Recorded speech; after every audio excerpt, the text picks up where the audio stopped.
Hi, my name is Pedro Murias. I'm a doctorate student at the University of Porto in African Studies. In the last 2 years, I've joined the volunteer program of this university by being a mentor in a school in Oporto, in Pires de Lima. In the first year, I mentored 4 young girls, and this last year I've worked with one 17-year-old girl and one 16-year-old Ukrainian boy in the second semester. For me, this has been a very enriching experience, actually, for me, and I believe that for the students, for the 6 youngsters, it was good for them. One of the young girls with whom I worked in the first year actually joined my company in July as a trainee for 1 month. It was a privilege to receive her because I believe that this was a proof of her confidence in me, and it also proves that even after the school year ended, we kept a very close relationship, friendship actually, because in this last year, since I was their mentor, I believe that we were together like for 6 to 8 times to have lunch or only to talk. They do trust me, and they see me as their confidant. This last year it was a little bit different because they were older, 1-2 years older. The girl in the first semester and the Ukrainian boy in the second semester, and their problems were also different. I chose to work with only 1 student at a time because it was really tiring to work with 4 young girls at a time in the first year.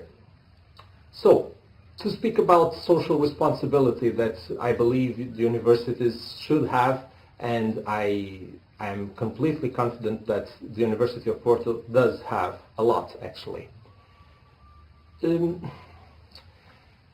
Besides my doctoral program, I also studied in the Portuguese Institute for National Defense.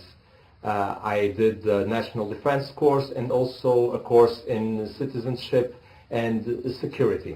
So I have a very different way of viewing these matters. I see the students that I mentor not only as simple students with whom I can study or do some games, but as citizens.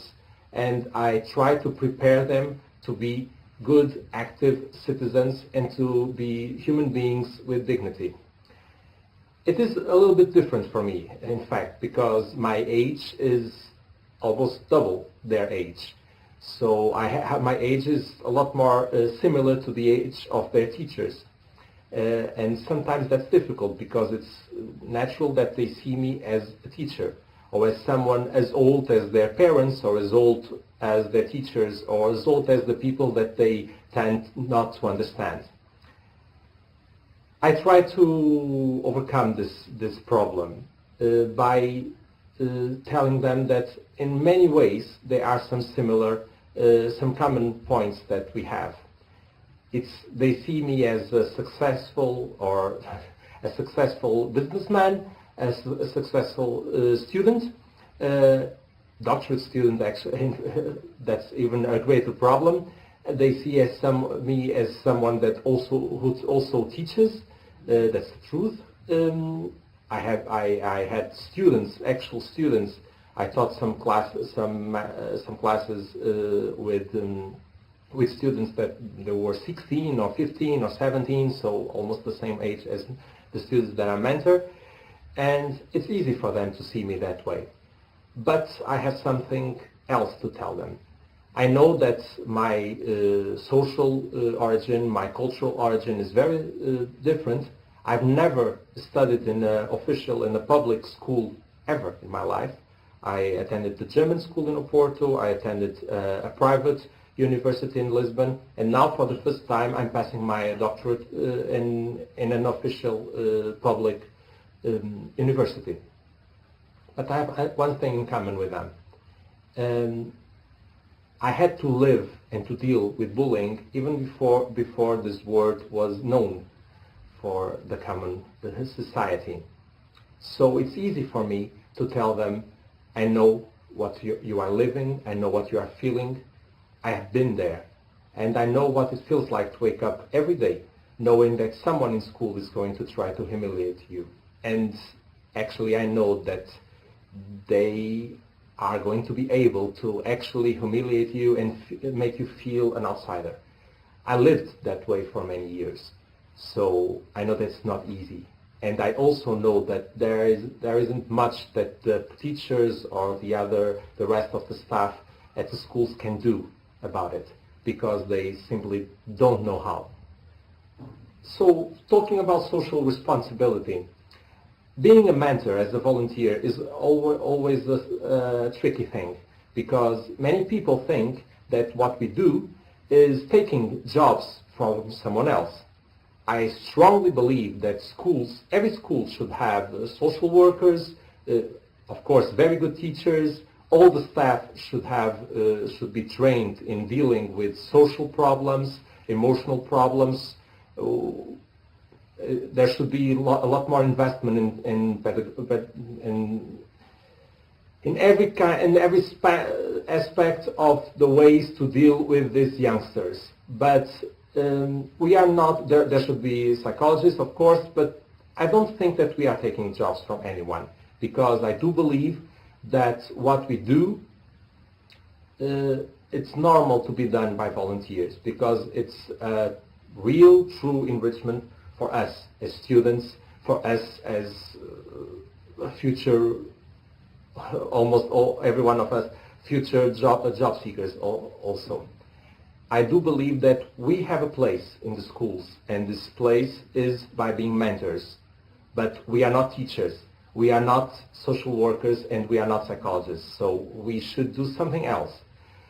What we should do, and what I believe that we do and what we achieve, is to make bring to these students an idea of what it is to be an adult, what it is to be a citizen, what it is to be someone that they are going to be in not that many years. In my case, many years, but the majority is 4 or 5. The majority of the mentors is 4 or 5 years older than their students that they are mentoring. Actually, with all the knowledge that I've acquired in citizenship, in defense, in security, in political strategy, we should be aware that, for example, countries like Afghanistan, Egypt, Syria have one huge problem, and that problem is education. 24% of the Egypts are illiterate. In Afghanistan and in Syria, these figures are bigger. And I do believe that this is the cause of their instability, of the huge social and political issues that they have to deal with at the moment and for the last decades, actually. We cannot aim to reach peace, democracy, freedom in the world if we are not giving good education to everyone in the world, young people and adults.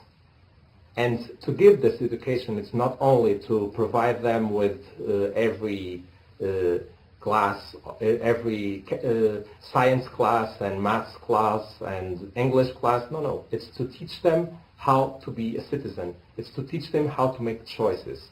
It's to teach them what can be better for them.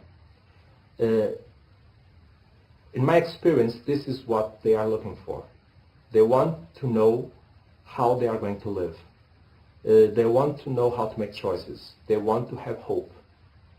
Because I've seen with these 6 students that their big problem is hope, is the future. We should build a different access of culture for the world. And we should try to build a culture of peace. And this culture of peace is only achievable with education, with a better education. And by creating at home, in the schools, everywhere, students, young people that are going to grow in adults, active citizens with a sense of hope, of dignity, of freedom, of democracy, of human rights. The Constitutional Act of UNESCO says that since wars